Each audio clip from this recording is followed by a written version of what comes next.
Graça e paz, paz do Senhor.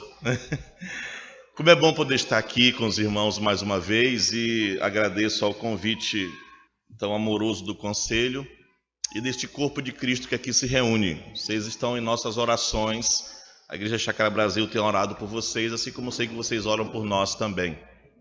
Então, nessa noite eu tenho um texto que eu gostaria de compartilhar com os irmãos, está no Evangelho de Mateus, capítulo 14. Evangelho de Mateus, capítulo 14, dos versos 22 ao verso 33. Nós temos uma relação assim muito amorosa com esta igreja, né? Porque foi a igreja que nos apoiou no início da plantação de nossa igreja lá, né? Então se assumiu a responsabilidade. Dizer, se der errado, a culpa é nossa. Então, graças a Deus que deu certo, né? Tá dando certo.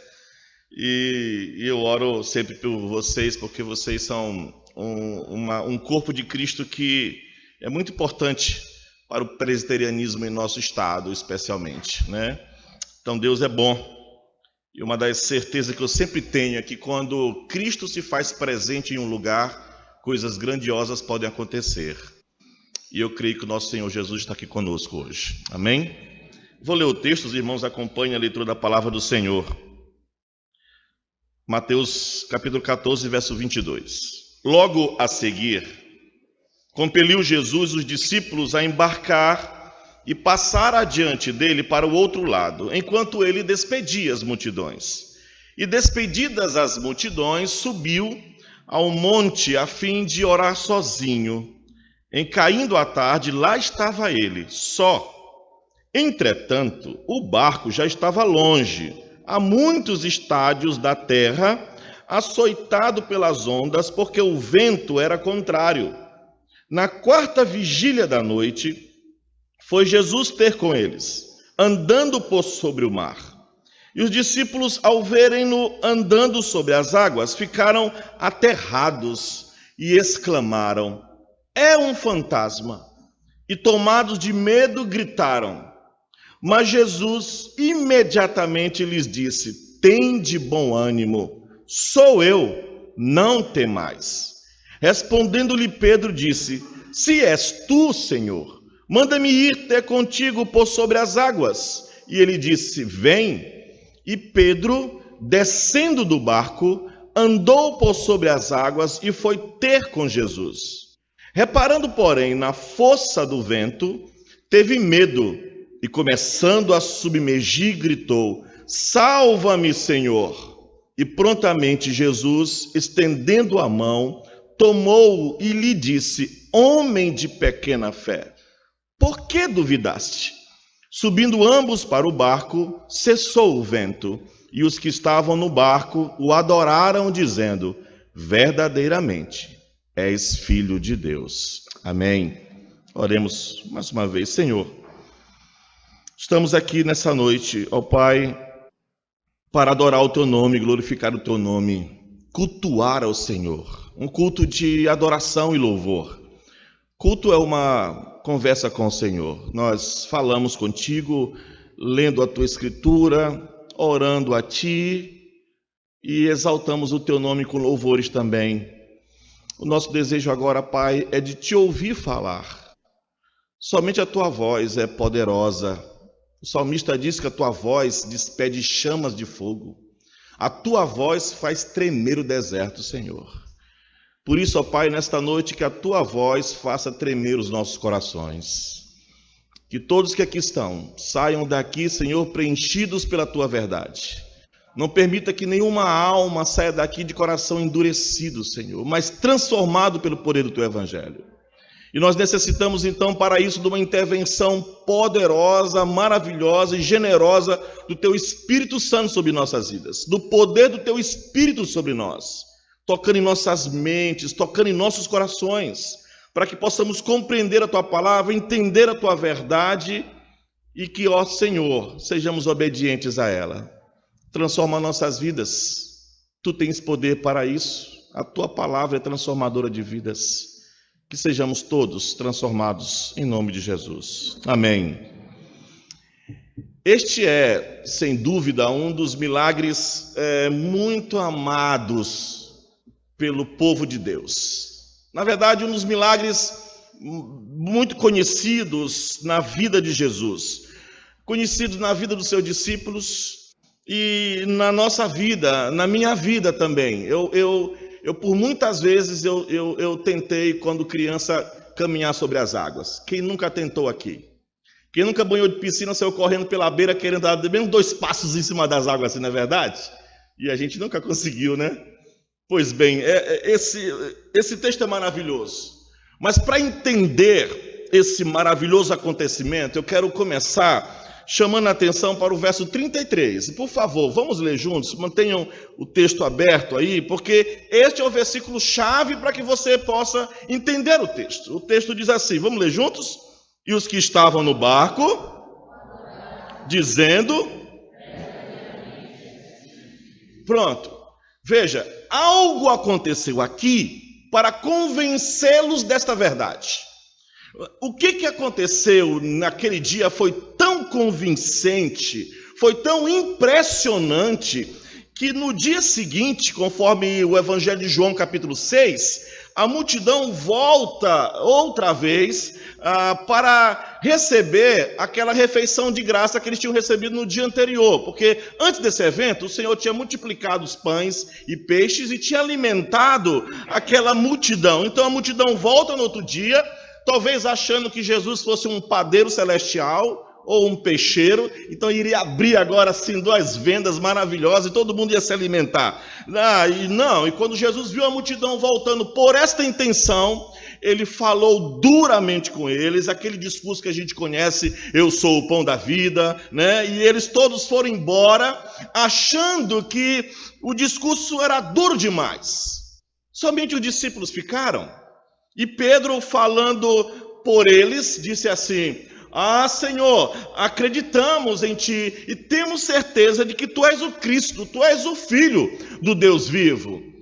Então não tem como você fazer uma descoberta como esta que Pedro fez e com os discípulos fizeram aqui, se a sua vida, na sua vida, uma descoberta maior do que esta, se algo não acontecer para fazer isso. E essa é a maior descoberta que você pode fazer na sua vida, de que Jesus é o Filho do Deus vivo. Amém? Então, minha oração nessa noite é que você não saia daqui sem compreender isso. Portanto, o verso 33 é a primeira vez que os discípulos dizem isto. O Pai já havia dito isso no batismo de Jesus. Os demônios já tinham dito isso à margem oriental do mar, mas os discípulos nunca tinham dito isto. Eles viram milagres sendo feitos, eles viram curas sendo realizadas, eles viram ressurreição de mortos, eles viram expulsão de demônios, eles ouviram 2 anos, porque já fazem 2 anos aqui do ministério terreno de Jesus, eles já tinham ouvido 2 anos Jesus pregar, 2 anos Jesus ensinar como nenhum outro homem na terra havia ensinado, e eles tinham visto coisas maravilhosas. Agora eles chegam nesta monumental afirmação, o que significa que algo muito espetacular deve ter acontecido para inspirar esta confiança e esta segurança, como é indicado pelo testemunho do verso 33, e também no dia seguinte, quando o Evangelho de João registra esse evento, no capítulo 6, dos versos 69 ao 70, o retorno da multidão. No verso 33, eles estão adorando a Deus.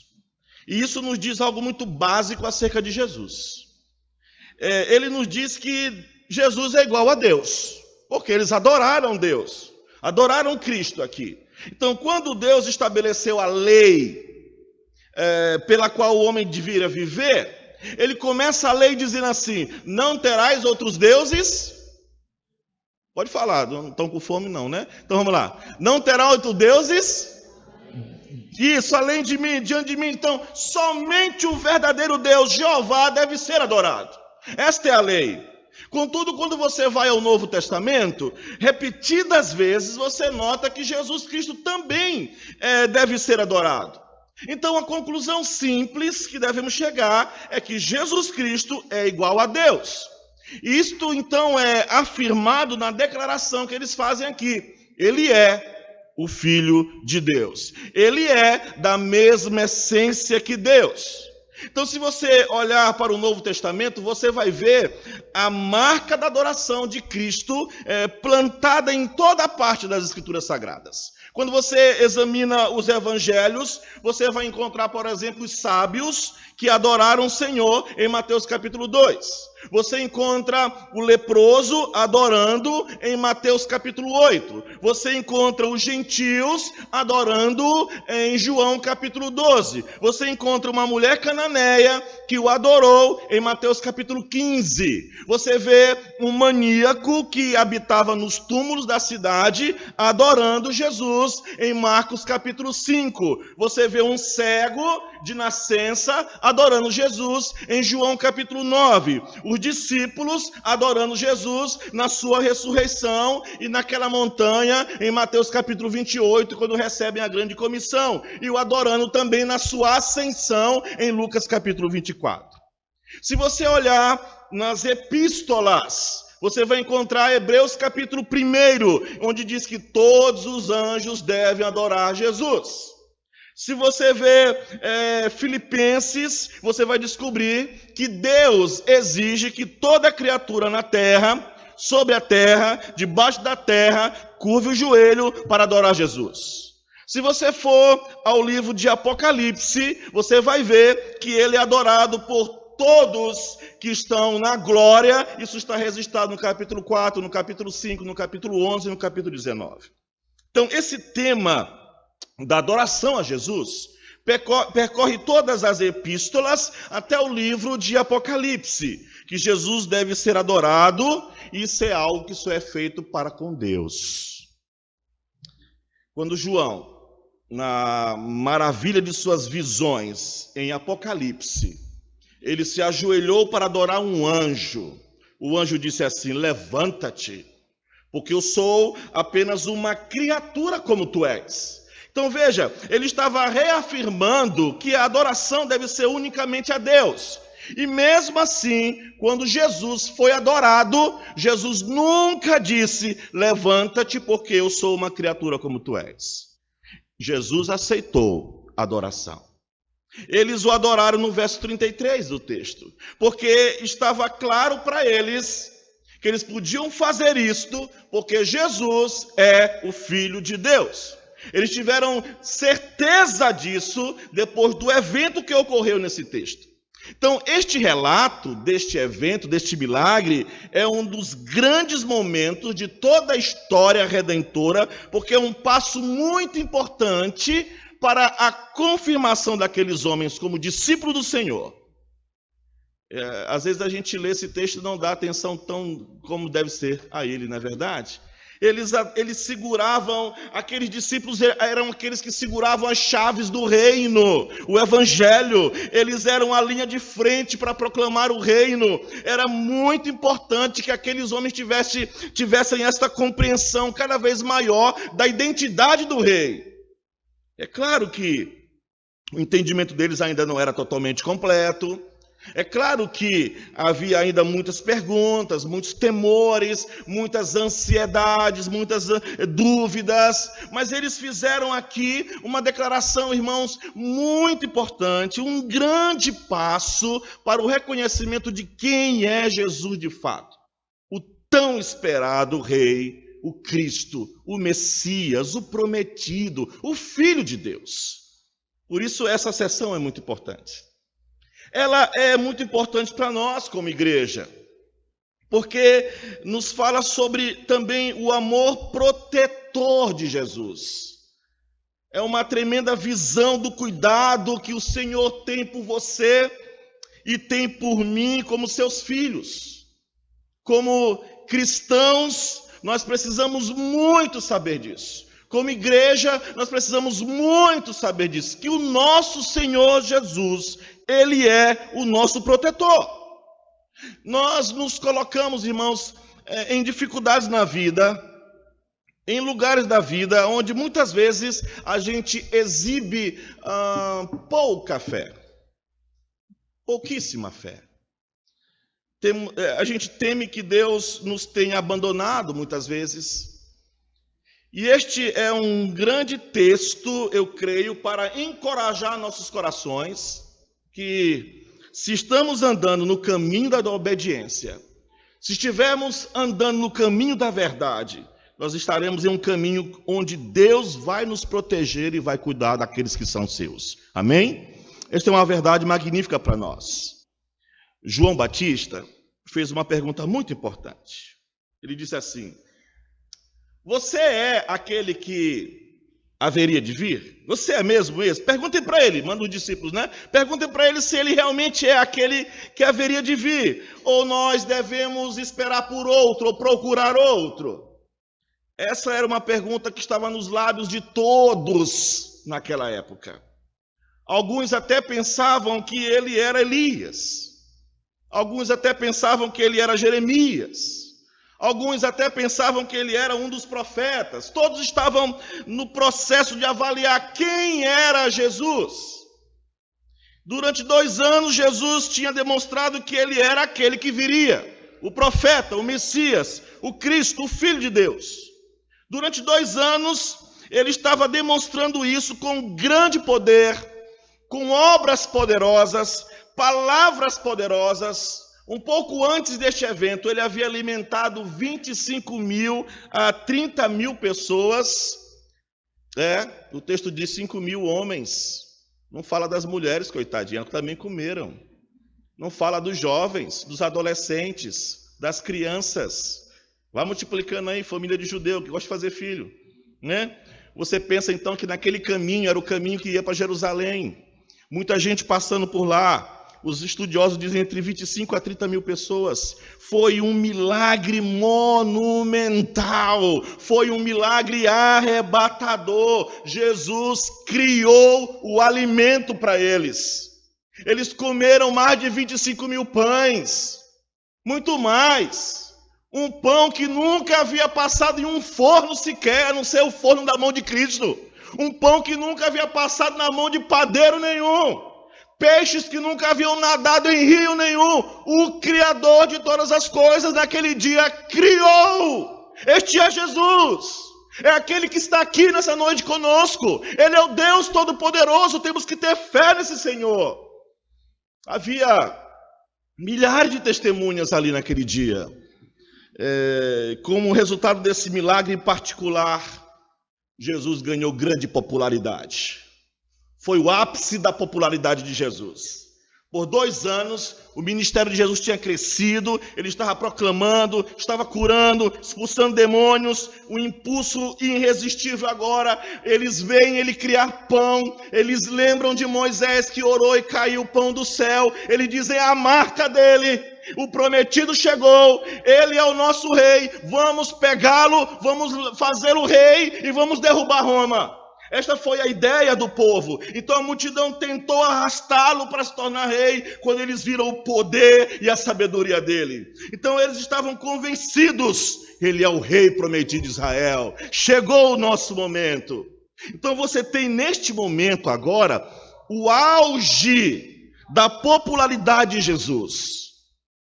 Os discípulos devem ter pensado: é isso? Fizemos o nosso trabalho. Nós conseguimos, vamos agora fazê-lo rei.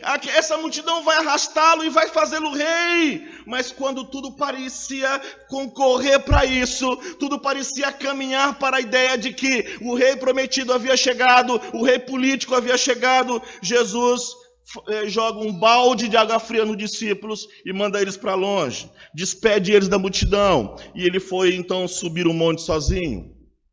Agora então vejam comigo, entrem no barco com aqueles discípulos.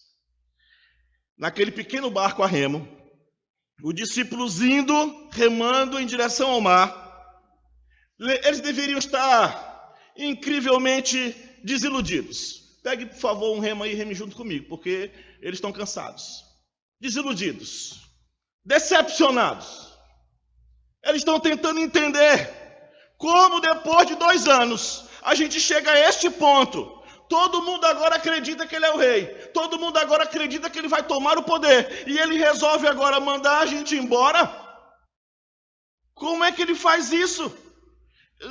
Tão perto de reinar, simplesmente manda a gente entrar nesse barquinho aqui e sair de lá.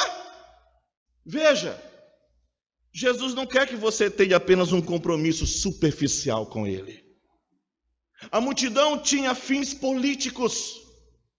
Tudo o que podiam pensar era em comida de graça, pão e peixe todo dia. Que presidente maravilhoso, né? Todo mundo pensava assim, ele vai ser um grande rei, comida de graça, peixinho todo dia, um pãozinho maravilhoso, quentinho. Na minha época, de mais infante aqui, deixa eu ver, gente da minha idade, tem uma porção, graças a Deus, um monte de gente idoso, vão lembrar, o governo dava leite de graça pra gente, não é verdade? Eita, o leite Ilma, que a gente pegava aquele papelzinho para fila, receber leite, era bom demais, né? Era bom demais receber leite de graça, a gente dizia assim, é o melhor prefeito da cidade.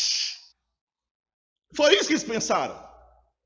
Com o poder que ele tinha, ele podia derrubar os herodianos, ele podia derrubar os romanos, ele podia libertar Israel da escravidão, ele podia curar todas as doenças, ele podia expulsar todos os demônios, ele podia criar comida. Eles estavam pensando, este é o rei prometido, que maravilha! Mas Jesus não respondeu o desejo deles. De fato, na manhã seguinte, ele disse assim, vocês vieram para mim, não porque vocês se importam comigo, mas porque querem uma refeição grátis. Deixe-me dizer a vocês, a única refeição que vocês vão ter de mim é que vocês vão ter que comer a minha carne, vocês vão ter que beber o meu sangue. Ou seja, vocês vão ter que ter um compromisso comigo fiel, vocês vão ter que negar a si mesmos e vocês vão ter que tomar tudo de mim. Eu tenho que ser para vocês não só um curandeiro, mas eu tenho que ser o mestre de vocês, eu tenho que ser o Senhor de vocês, o Salvador de vocês. Vocês devem seguir as minhas orientações e a minha lei. Eles foram embora. Eles não aguentaram isso. Eles não queriam isso. Era um solo raso, espinhoso. Quando eles viram que não haveria mais pão, foram embora. Os discípulos então ficaram. E nesse ponto, João 6 diz assim, vocês também vão embora? Aí Pedrão, que sempre se colocava na frente, disse assim, a quem iremos, Senhor? Só tu tens as palavras da vida eterna. Nós temos certeza, tu és o Cristo, tu és o Filho do Deus vivo. E a multidão foi embora, os discípulos ficaram, nós temos certeza. Por que eles tinham tanta certeza? Por causa do que aconteceu nessa passagem. Ele recusou o reino que o povo lhe ofereceu. Seu reino não era deste mundo, de acordo com João 18:36. Seu reino não era o tipo de reino que os homens queriam. E o fato é que naquele momento seu reino estava em um barquinho, frágil, no meio da tempestade, no meio do mar. Era ali que estavam as sementes do seu reino, e não era o tipo de reino que os homens pensavam. Quando ele mandou embora a multidão, ele foi tratar com seus discípulos naquele pequeno barco no meio do mar. Ele estava construindo o caminho para o estabelecimento do seu reino, e a porta que eles abrissem seria ligada aos céus, as portas que aqueles fechassem seriam fechadas nos céus. Essa é a ligação feita através da pregação do Evangelho, e ele vai se revelar a eles agora completamente. Toda a importância dessa passagem, então, irmãos, é trazer os discípulos para o lugar onde eles realmente pudessem entender quem é Jesus. Essa passagem não é para dizer as grandes tempestades da vida, não. É para dizer o grande Senhor que domina as tempestades, amém? Esta é a passagem. Eles saíram daquela margem desiludidos, sem dúvida, estavam fazendo muitas perguntas na cabeça. Será que ele realmente é o rei? Eles precisavam então de uma exibição real. Ele é o Messias. Será que é mesmo? Será que ele é mesmo aquele que nós pensávamos que era? Eles precisavam de provas. Eles vão conseguir agora. Ah, meus irmãos, que grande história é esta? Eu quero que você observe 3 aspectos da natureza divina de Jesus que são reveladas aqui neste evento. Por favor, leiam para mim mais uma vez o verso 22. Vamos lá? Logo a seguir...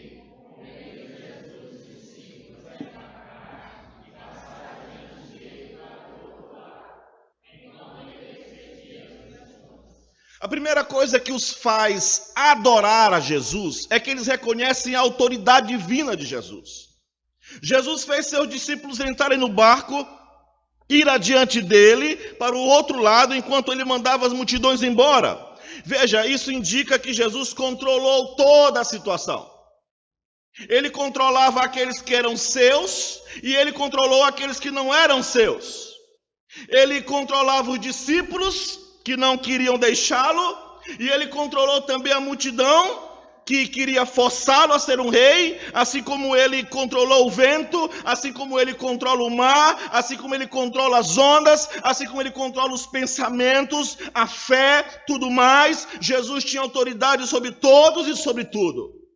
Em João capítulo 5, ele disse que tinha autoridade para julgar todos os homens. E que a autoridade que lhe foi dada foi pelo Pai. Ele tinha autoridade sobre o tempo, sobre a eternidade, sobre a vida, sobre a morte. Em Marcos capítulo 1, verso 27, o povo pergunta: que autoridade é essa que ele manda e os espíritos imundos lhe obedecem? Veja, não só ele tem controle ou autoridade sobre a vida, sobre a morte, sobre o tempo, sobre a eternidade, sobre o céu, sobre o inferno, mas ele tem autoridade sobre o mundo sobrenatural, sobre os anjos caídos. Na sua crucificação, ele disse assim, que se ele quisesse, ele poderia ter chamado uma legião de santos anjos para o salvar. Ele não só tem autoridade sobre anjos caídos, mas ele tem autoridade sobre os santos anjos do Senhor. Em Mateus capítulo 7, verso 29, as pessoas que ouviram o sermão do monte disseram que ele ensinava como alguém que tem autoridade. Em Mateus capítulo 28, verso 18, Jesus disse: toda autoridade me foi dada no céu e na terra. Ele tem toda a autoridade, amém? Jesus tem toda a autoridade. Ele está no controle de todas as coisas. Ele ordenou aos anjos, ele ordena aos santos anjos, ele ordena aos anjos caídos, ele comandou homens redimidos, ele comandou homens não redimidos, ele comandou o tempo, ele comandou a eternidade, ele comanda o inferno, ele comanda o céu. Ele determina os nossos destinos, ele controla a natureza, ele cria sempre que ele quer criar, ele para a tempestade sempre que ele quer parar, e ele faz com que o vento cesse, ele pode andar sobre as águas, ele tem toda a autoridade. E é bom saber que ele está aqui conosco. Ele ordenou e os discípulos foram para o outro lado, eles não queriam ir. Eles estavam esperando há muito tempo aquele momento, 2 anos, chegou a hora, vamos fazê-lo rei. Eles podiam ver o reino começando a se abrir em seus olhos, e eles estavam realmente animados. E o Senhor sabia que era difícil para eles suportar aquela tentação, e ele disse: vamos para o outro lado. Eles estavam na costa nordeste do mar da Galileia.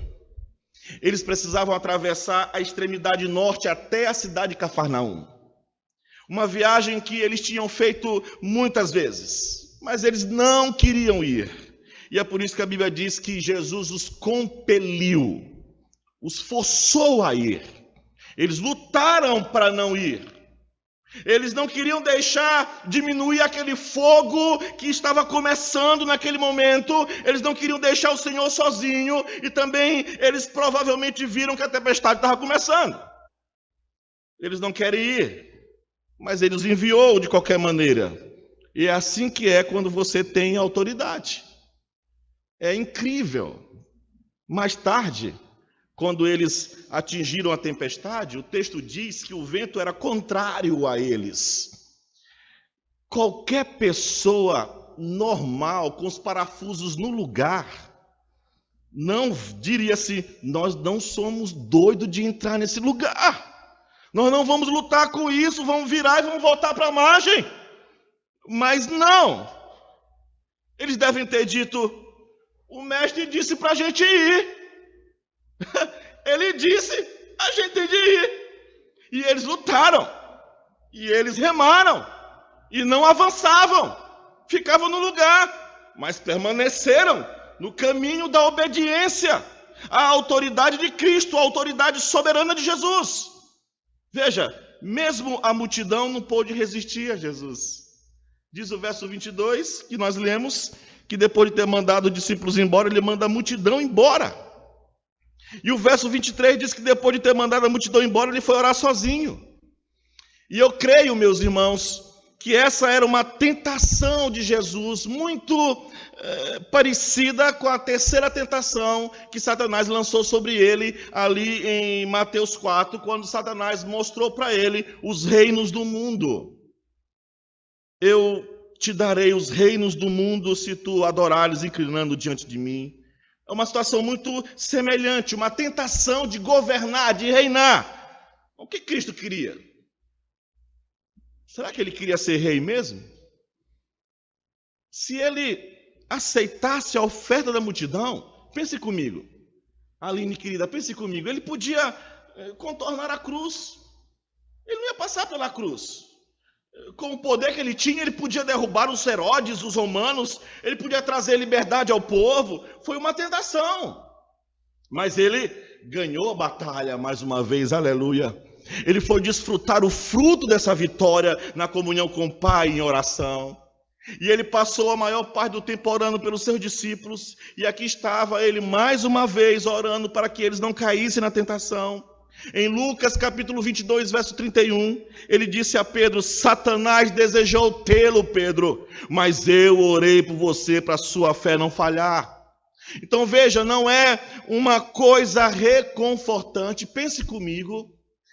Essa é a grande obra sacerdotal de Jesus, queridos. Nesse instante, nesta hora, o Senhor Jesus intercede por nós. Amém? Ele intercede por vocês, ele intercede por mim. Ele está na direita do trono de Deus, orando por cada um de nós. Neste momento, no trono do Pai, Jesus ora por você, ora por mim. Ele ora com a autoridade de Deus. Que grande confiança! Sabe onde estão as nossas vidas? Nas mãos do Senhor Jesus, que está neste instante à direita do Pai, orando por você. Então nós vemos aqui a autoridade de Cristo, a autoridade como ele ordena a multidão, ordena os discípulos, como ele clama pela proteção do Pai para os seus. Então não é de admirar que aqueles homens o adoraram quando entenderam a autoridade que ele tem. Mas há uma segunda coisa que nos chama a atenção, verso 24 ao verso 25, por favor, todos leiam juntos. Entretanto, estades da terra,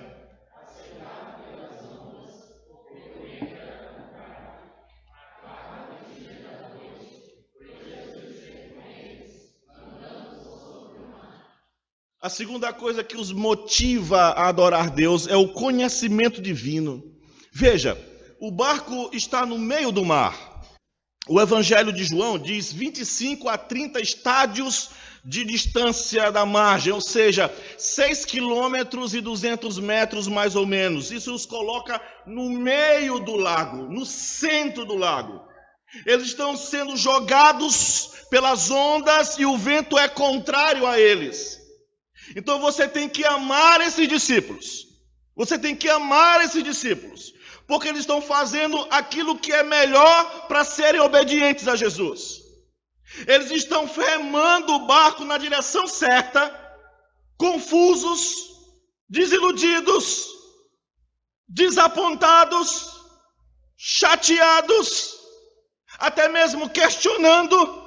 Mas eles mantêm o barco apontado para o oeste, Eles estão no meio do lago, com medo de se afogarem, mas estão lutando e remando na direção que Cristo mandou fazer.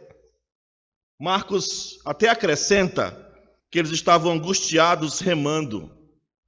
Observe o texto, porque fala açoitados no verso 24. É a palavra traduzida em Mateus capítulo 8 como atormentados. Significa literalmente testar pela tortura. Eles estavam sendo torturados pelos ventos e pelas ondas. João nos diz que não só o vento era contrário, mas João capítulo 6, verso 18, diz que era um vento feroz. Então, eles estão sendo atormentados, é uma noite ruim, eles estão tentando ser obedientes de qualquer forma, mas eles não estão tendo muito sucesso. Estava escuro, sombrio, tempestade violenta, a água está braba, e pior de tudo, não tem Jesus ali com eles. Pense nisso só. Você que é uma poetisa, dá para fazer um poema nessa hora? Não dá não, né? O negócio estava brabo lá. A última vez que eles entraram em uma tempestade igual a esta, como essa, Jesus estava na parte de trás do barco, vocês lembram? E tudo que tinham que fazer era, mestre, acorda aí que o negócio aqui está brabo. Mas agora, Jesus não está lá. Para tornar ainda pior, Jesus nem podia chegar lá. Porque no Evangelho de João, capítulo 6, diz que eles pegaram o único barco que tinha. Ou seja, nem barco tinha para Jesus chegar. Então eles tinham tomado o único barco, eles não tinham Jesus, e sabiam que Jesus não ia vir lá, porque não há maneira de chegar lá. Eles estão no meio do mar, passando por todo esse drama, e ao mesmo tempo, Jesus estava no monte, orando por eles. É uma imagem maravilhosa da obra da intercessão do nosso Senhor Jesus quando a gente enfrenta tempestades na vida. O nosso Senhor, Cristo poderoso, está orando por esta igreja. Amém? Enquanto seus filhos são abatidos, feridos, atormentados, torturados, atirados pela tempestade, Jesus estava ali, silencioso, calmamente, na presença do Pai, intercedendo a seu favor. Eles não sabem disso, mas eles estão seguros. Às vezes a gente esquece disso, não é verdade? Mas sabe de uma coisa? Nós estamos seguros na mão de Jesus. Amém? Estamos seguros. Durante 5 ou 6 horas eles estiveram lá, tentando atravessar o lago, sem sucesso. Mas como é reconfortante, irmão, saber que Jesus sabe de todas as coisas. Ele sabe de tudo, Ele sabe de tudo que passamos, de tudo que sofremos, de tudo que lutamos. E o verso 25 é maravilhoso, porque diz, na 4ª vigília da noite, Jesus foi para eles andando sobre o mar, aleluia. Aquele que fez o mar, Ele é o único que pode andar sobre o mar, se quiser. Então ele veio caminhando sobre o mar, e ele sabia para onde ir.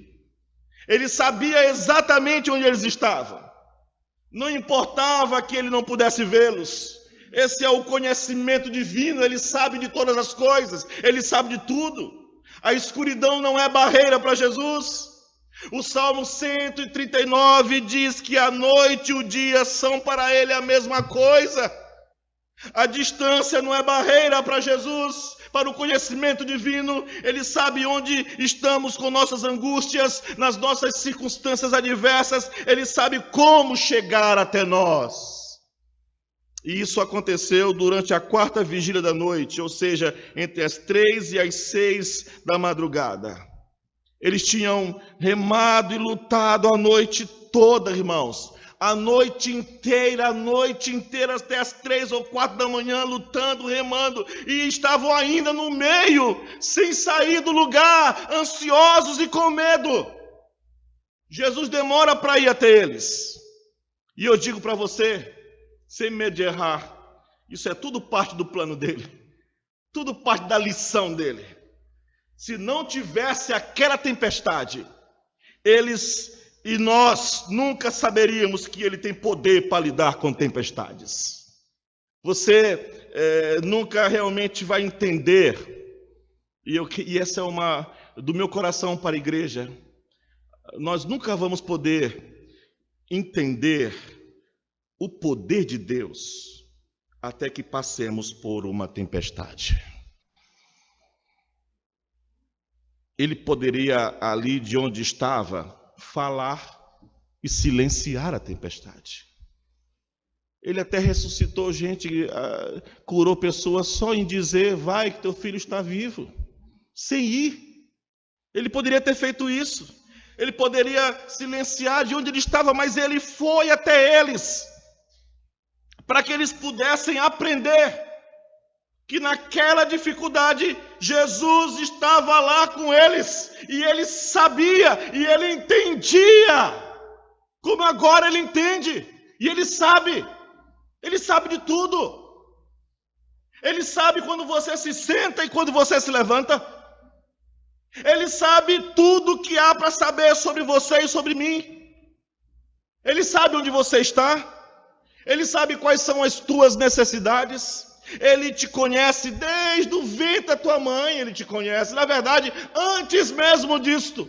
Na eternidade, ele já abria o túnel do tempo e já conhecia você e já sabia que era você.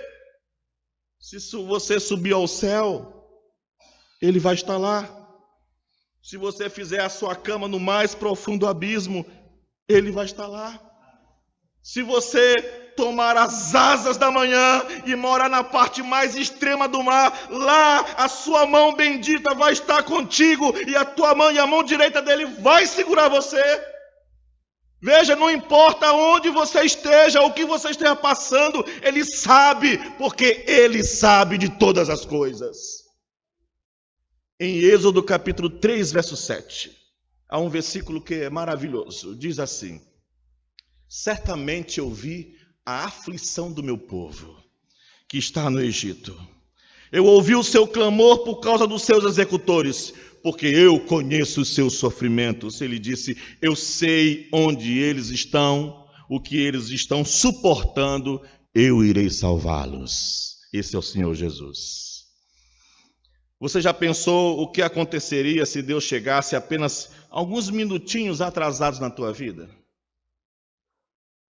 Não, Ele sabe onde você está, como é a tempestade que você enfrenta, qual é o teu barco. Quando chegar a hora, e se você estiver no final das forças, saiba, Ele estará lá com você.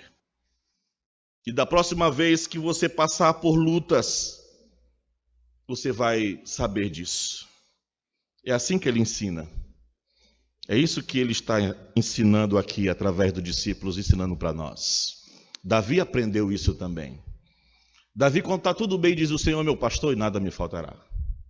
Ele parece falar distante, né? Ele me faz repousar em pastos verdejantes. Ele me leva para as águas de descanso. Ele refrigera minha alma. Ele me guia pelas veredas da justiça, por amor do nome dele. Mas quando eu enfrento a luta, quando eu enfrento a dor, quando eu passo pelo sofrimento, quando eu vejo o vale da sombra da morte se levantando contra mim, não é ele, é tu estás comigo. Amém? Ele está próximo. E ele veio na tempestade. E ele usa o próprio mar revolto como caminho dele. É maravilhoso, por favor, eu tenho a mente fértil, é por isso que eu faço assim. Mas se você fizer também assim vai ser bom. Vamos entrar no mar com ele. Porque veja Jesus caminhando, o vento uivante, as ondas quebrando, nada afeta ele. De fato, enquanto ele caminha sobre a água, eu posso imaginar, Senhor, me perdoe se não foi assim, mas eu posso imaginar a água se esticando que nem um vidro, não é verdade? Se esticando que nem um vidro, tornando-se calma quando ele vai colocando os pés. E veja, nem sequer eu penso que ele está se molhando, não respingo nada nele. E ele vai andando, e eles tinham necessidades, estavam no final de suas forças. E ele E ele não podia vê-los naquela montanha ou na noite escura, tempestuosa, mas ele sabia exatamente onde eles estavam. Oh, Deus maravilhoso! Você não pode se esconder de Jesus, não pode se esconder de Jesus. Provérbios capítulo 15, verso 3, tem uma maravilhosa e encorajadora palavra para nós. Ela diz assim: os olhos do Senhor estão em todo lugar. Aleluia! Isso não é bom? Nós temos, presbítero Daniel querido, um sumo sacerdote que sabe cada coisa sobre nós, aleluia. Cada coisa é um pensamento reconfortante, irmãos. Ele diz aos discípulos: vocês não precisam temer nada, eu até sei o número de cabelos da sua cabeça. Olha que coisa boa. Isso significa que ele tem um trabalho danado comigo, porque cai cabelo todo dia. Tem alguns aqui que é mais fácil para ele contar, já tem menos. Tem uns que tem mais. Mulher sabe disso. Lá na igreja, quando vai varrer a igreja depois que termina o culto, dá para fazer uma peruca de tanto cabelo que fica. Jesus tem um trabalho danado, não é verdade? Porque ele sabe cada cabelo que está na cabeça. Então ele sabe hoje, amanhã você já passou o pente, já foi uma porção, mas ele sabe exatamente quanto tem. Ah, meu Deus, que coisa boa! Ele tem que continuar contando todo dia, então ele tem que estar olhando para mim o tempo todo. Eu sei quando um pardal cai, disse Jesus. Você já viu o pardal caindo morto? Jesus vê. É maravilhoso. Jesus sabia onde eles estavam, porque Jesus é Deus. Amém? Jesus é Deus. Deus sabe. Você nunca está fora do conhecimento de Deus, nunca longe da onisciência de Deus. Isso nos leva para o final, a terceira revelação da natureza divina para mim, versos 26 ao verso 27. Por favor, alguém lê. Vamos ler juntos, versos 26 a 27. Por favor, o que diz?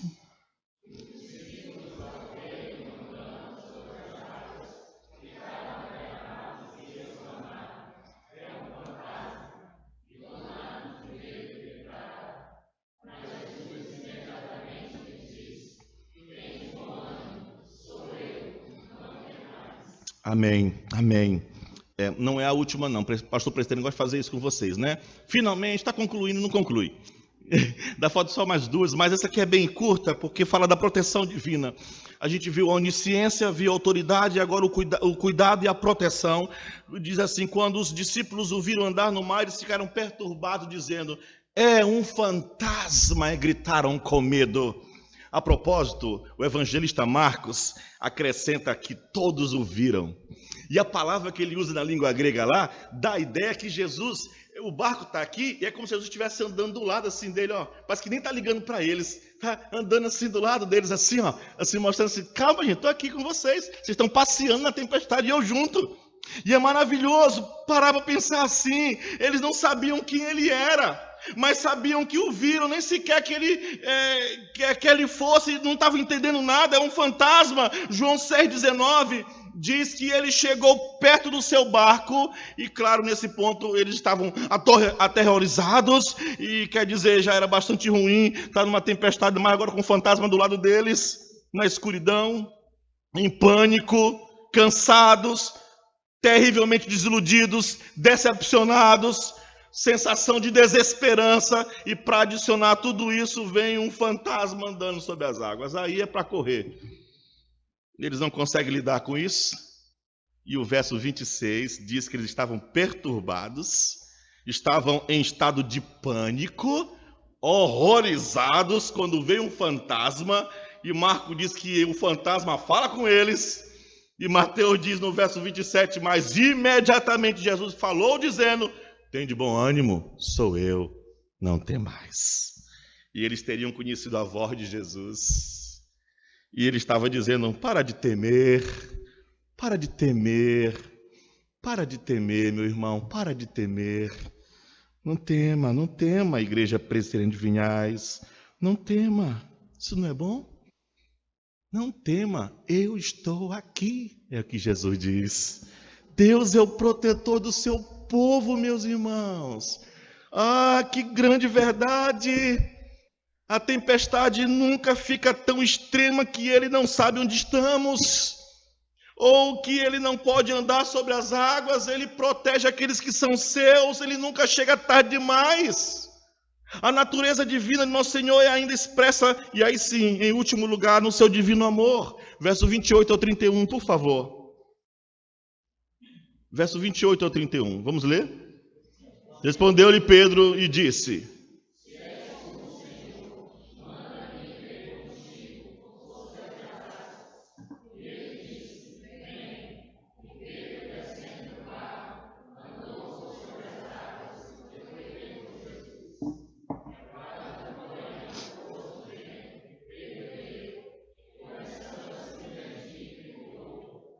salva-me, Senhor.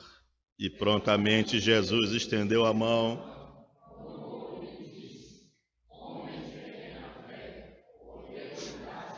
Eu creio que este é um retrato do amor de Deus. Deus, ele não é apenas caracterizado por autoridade soberana e conhecimento, ou por proteger, mas também pelo amor. Nós sabemos disso. Deus é um Deus de amor. De fato, 1 João capítulo 4 diz que Deus é amor. Deus amou tanto que deu seu Filho unigênito. Em João diz que se você diz que ama a Deus e não vê e não ama seu irmão que você vê, o amor de Deus não habita em você, porque o amor não é algum tipo, irmãos, de sentimentalismo ou de capricho. O amor é um princípio, é o princípio de atender às necessidades, de levar as pessoas da fraqueza à força. É o que nós vemos aqui. Por que Pedro fez isso? Ele queria estar onde Jesus estava. Veja só, ele queria tanto estar com Jesus, que ele estava disposto a sair do barco no meio da tempestade e ir onde Jesus estava. Você pode querer dizer que Pedro é muito impetuoso, e você pode estar certo, eu até concordo, mas nunca diga que Pedro não amava Jesus, que ele não confiava em Jesus. As pessoas não pulam de barcos no meio da tempestade para andar sobre as águas para demonstrar que são presunçosos. O que consumiu o coração de Pedro foi que ele amava Jesus. E ele sentiu a presença de Jesus uma tremenda segurança. E ele acreditava que se o Senhor se o Senhor estava ali mesmo, que ele ia poder andar sobre as águas, caminhar sobre as águas e chegar em Jesus. E ele está salvo no meio de um ambiente que ele não podia controlar, onde ele estava com grande medo. Eu gosto disso. Eu gosto do fato de que ele sabia que não tinha recursos. E tudo que ele podia pensar era fazer era correr para os braços de Jesus, mesmo que não fosse possível. Havia segurança e havia força lá. Ele saiu daquele barco porque ele queria estar com Jesus. Ele tinha visto bastante do poder de Jesus para poder crer que Jesus podia salvá-lo. E agora, vendo ele em pé sobre as águas, ele acreditava que o Senhor podia andar lá. Então ele disse: se o Senhor estiver comigo, eu também posso. Veja o verso 29. Aqui vem a confirmação da atitude de Pedro. O Senhor diz assim: vem.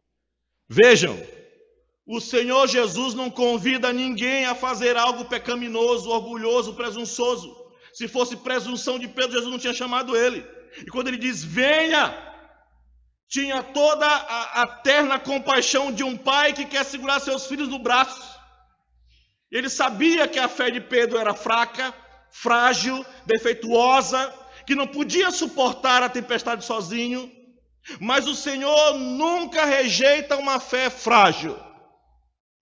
Nunca. Ele pega e aumenta essa fé. Ele nunca rejeita um amor fraco.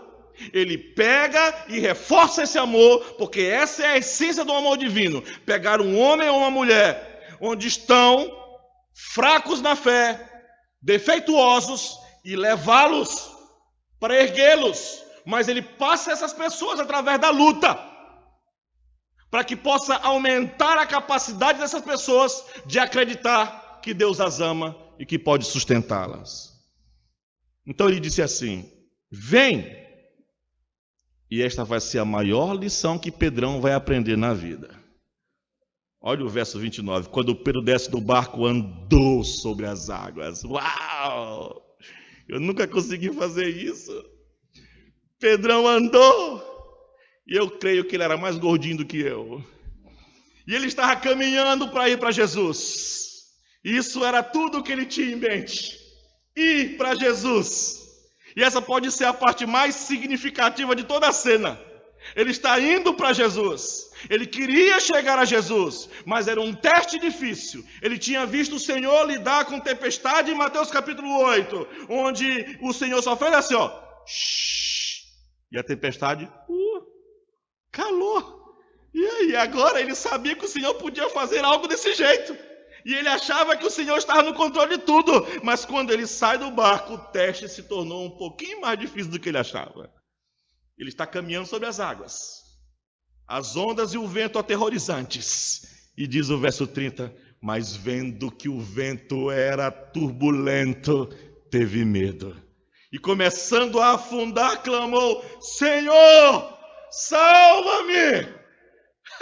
Ele queria estar com Jesus. A fé o tirou do barco, mas ele entrou numa situação diferente da qual ele nunca tinha enfrentado. Pedro estava no barco na tempestade, mas nunca esteve fora do barco na tempestade. Você já enfrentou desafios que você nunca enfrentou? Talvez esteja passando por lutas que você nunca passou. Essa é a situação de Pedro aqui. Este é o ponto. Este é o ponto. Sabe o que é? Nós, irmãos, não precisamos ser ensinados daquilo que a gente já sabe. O que nós já sabemos, nós não precisamos ser ensinados, nós já sabemos. Precisamos ser ensinados sobre aquilo que não sabemos. Precisamos ser ensinados o que não sabemos. Como é que você forma um homem de verdade? Como é que você forma um homem de verdade? Você coloca este homem numa situação extrema, que ele nunca experimentou. Em seguida você se mostra fiel, poderoso naquela situação, para que agora ele possa confiar em você. Quem é um pai aqui que nunca jogou seu filho para cima? Quando é pequenininho, hein? E fica contando que chega. Né? E você agarra. E o menino, na primeira vez, ele até se desespera. Mas depois está pedindo, joga de novo, papai. Por que ele pede joga de novo, papai? Porque ele sabe que papai vai segurar ele. Já ensinou criança a andar de bicicleta? Você segura primeiro, bota a rodinha, depois vai tirando rodinha, vai segurando no guidão, né? Depois é só o banquinho, depois você empurra o menino para ele se arrebentar lá para lá frente. Mas o menino sabe, enquanto você está segurando, ele faz de tudo, mas quando você solta, ele cai. Mas por quê? Porque ele confia que você segura. É assim que a gente forma homem de verdade. Ele confia em você. Quando a gente perde o controle, gritamos, Senhor, salva-me! E quando ele faz isso e nos salva, ele aumenta ainda mais a nossa fé nele. Entende? Isso é o que a vida cristã é, irmãos. A gente passa por lutas para que a gente seja fortalecido na confiança e na fé do Senhor que está conosco e que nos tira da tempestade. E quando outras chuvas e ventos e tempestades vierem, vocês olham para trás e dizem assim, nós já passamos por coisa pior do que esta. Se o Senhor nos livrou lá, aqui também irá nos livrar. Amém? Então as lutas que a igreja enfrenta no seu dia a dia, na sua vida, é para fortalecer a fé naquele que é o dono da igreja. Ele está aqui. Sempre creemos nele, por mais difícil que seja. Então Pedro teve medo, isso foi o que aconteceu, ele começou a afundar, não havia maneira de nada, ele gritou, Senhor, salva-me, e aí vemos o amor do Senhor no verso 31. Por favor, leiam para mim. Verso 31. E prontamente, ou imediatamente,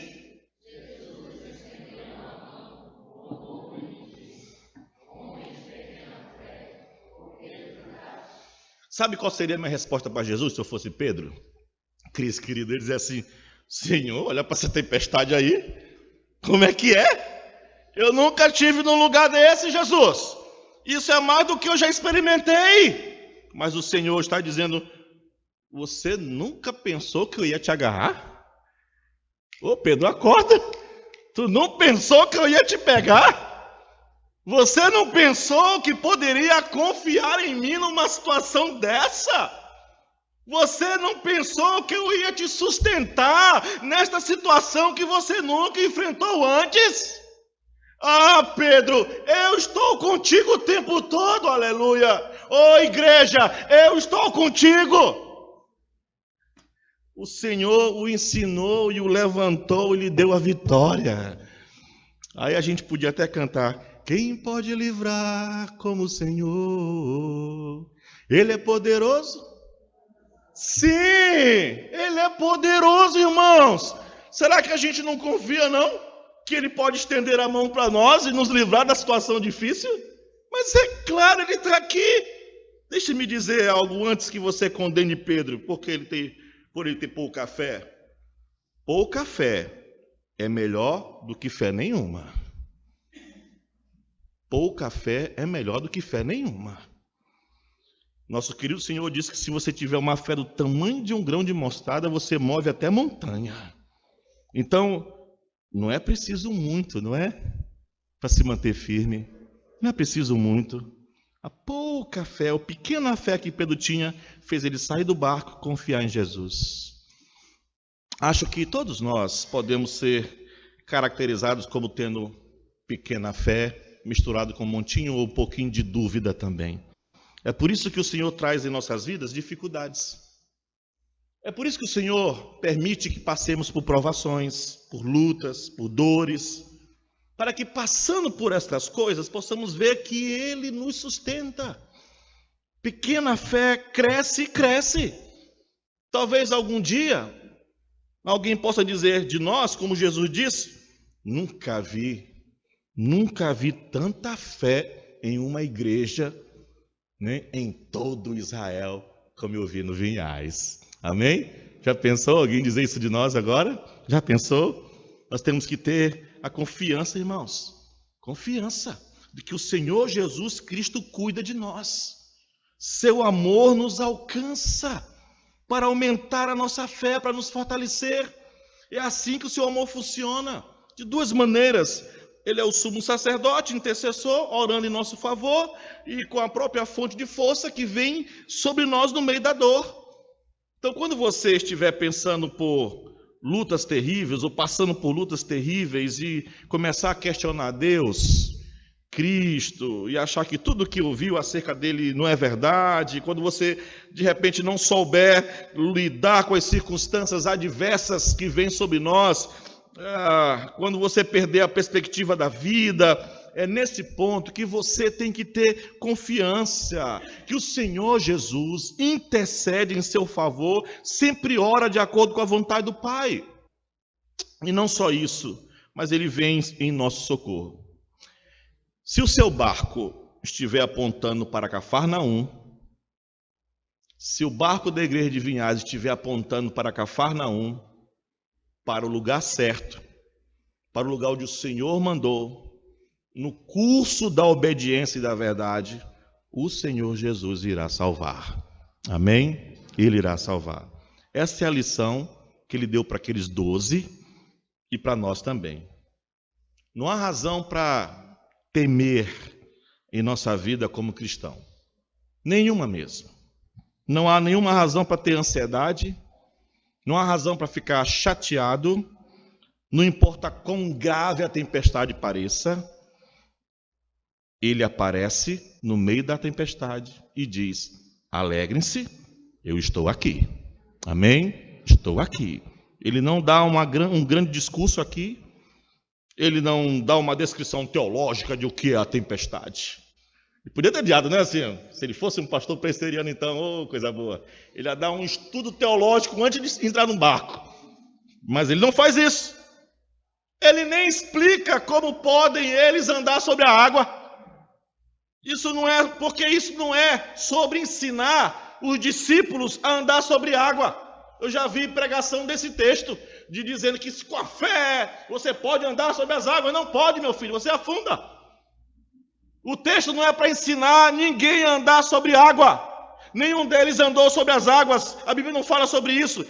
Este texto é para ensinar as pessoas que não podem andar sobre as águas que existe um Deus que pode andar sobre as águas. Este é o texto, esta é a lição. É para ensinar que nas dificuldades você não precisa temer, porque Ele está lá. Ele vai responder às nossas necessidades. A vida é dura, irmãos. Dura mesmo. É dolorosa. Tem feridas. Alguns de nós sofrem um pouco mais do que os outros, embora todos nós soframos em algum grau.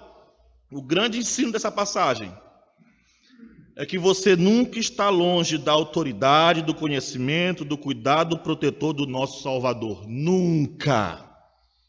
A tempestade nunca é tão severa, a noite nunca é tão escura, o barco nunca é tão frágil que Ele não possa estar lá conosco. Essa é a nossa confiança. Isso é o que Ele queria nos ensinar nessa noite. Haverá sempre tempestades na vida.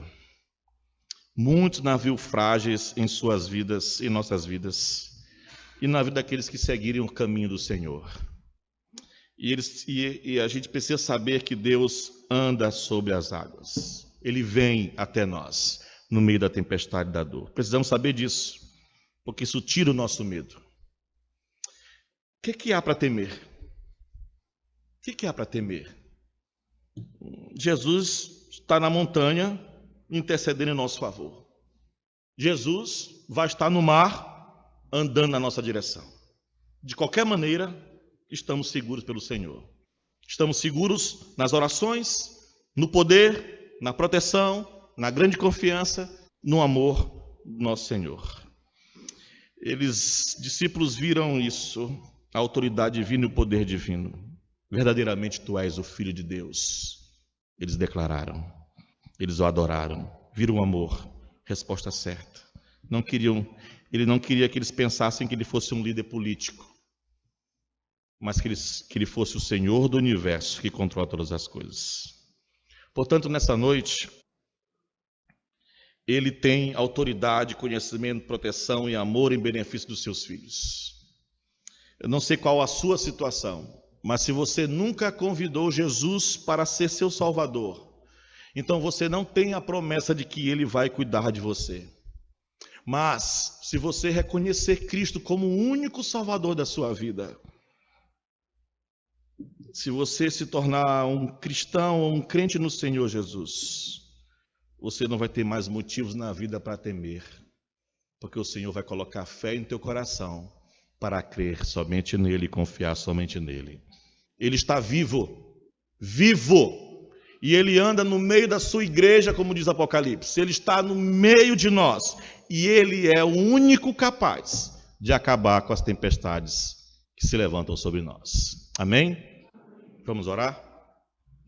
Pai, obrigado por nos mostrar novamente a suficiência do Senhor Jesus. Obrigado que nós, como estes queridos discípulos, com toda a nossa fraqueza e desejo de ver o reino em toda a sua glória, com toda a nossa fome de ver o milagre, a maravilha, ajuda-nos a aprender que nós realmente vemos mais do Senhor nas tempestades da vida, no lugar onde não temos recursos, porque é lá o Senhor vem para nos erguer.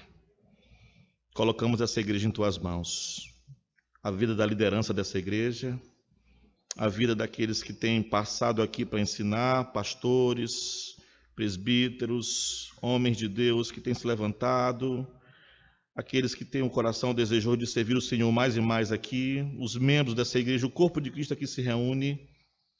Nós colocamos em tuas mãos, suplicamos que tu fortaleça a fé dos teus filhos no meio da dor, que haja um derramar do teu Espírito Santo sobre esse lugar, onde o amor do Senhor prevaleça, onde haja paz, Senhor, em meio à luta e à guerra, onde haja a sensação e o sentimento de que há o cuidado do Senhor, a proteção do Senhor, que o teu povo aqui se una em busca de remar em direção ao Senhor. Que nesse momento de dor, de tristeza, haja um bálsamo do Teu Espírito Santo, que conforte, que console, que proteja, que direcione, que o Teu povo aqui se una em oração. A oração é o local de comunhão. Que haja oração nessa igreja, que Teu povo caia de joelhos e clame pelo perdão do Senhor sobre todos, a misericórdia do Senhor sobre todos, o amor do Senhor sobre todos, ó Senhor. Que possamos confiar mais em Ti e na próxima vez que enfrentarmos outras tempestades, que possamos no meio da tempestade dar glória e adorar o Senhor como Filho de Deus. Em nome de Cristo, salva-nos, Senhor. Aumente a fé dos nossos corações e creiamos, tudo está no Teu controle. Amém. Deus os abençoe, meus irmãos.